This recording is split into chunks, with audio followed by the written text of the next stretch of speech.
এই সাংস্কৃতিক কর্মীকে ইচ্ছার বিরুদ্ধেও দলীয় লেজুরবৃত্তি করতে হয়েছে।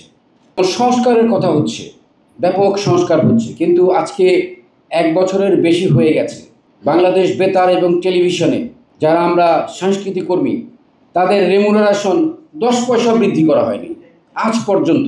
এবং এটা কোনো সংস্কারের ভিতরে পড়ে কি পড়ে না সেটা আমরা জানি না, কিন্তু বাদবাকি সরকারি সমস্ত অর্গানাইজেশনে কিন্তু সমসাময়িক পরিস্থিতি বিবেচনা করে সবারই কিন্তু স্যালারি ইত্যাদি বৃদ্ধি পাচ্ছে। তো আমরা আমাদের যারা শিল্পী আমরা আছি, আমাদের রেমুনারেশন বৃদ্ধি তো দূরেরই কথা, আমাদের যখন সম্মানের চেকটা দেওয়া হয় তখনও সেটি সম্মান করে একটি খামে ভরে দেওয়ার প্রয়োজনীয়তা পর্যন্ত কেউ অনুভব করেন নাই আজ পর্যন্ত। তো এটা অত্যন্ত দুঃখজনক ব্যাপার আমাদের জন্য।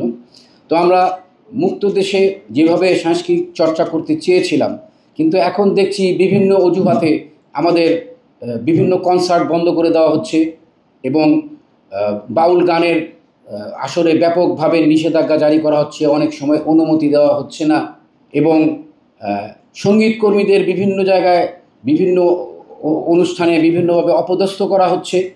আমাদের দেশ হলো কবি নজরুল ইসলাম, রবীন্দ্রনাথ, হাসন রাজা, লালন শাহ, রাধারমন, শাহ আব্দুল করিমের দেশ।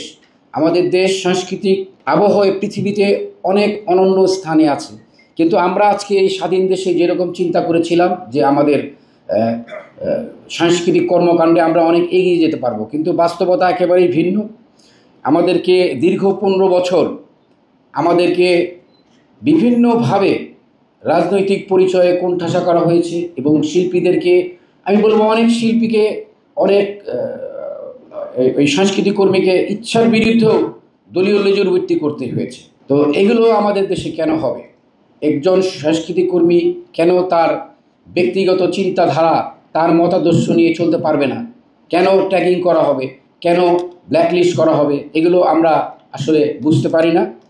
আমি চাই এই বর্তমানে স্বাধীন বাংলাদেশে আমাদেরকে সাংস্কৃতিক জগতে নিজের মনের মতো চলার অধিকার আমরা চাই।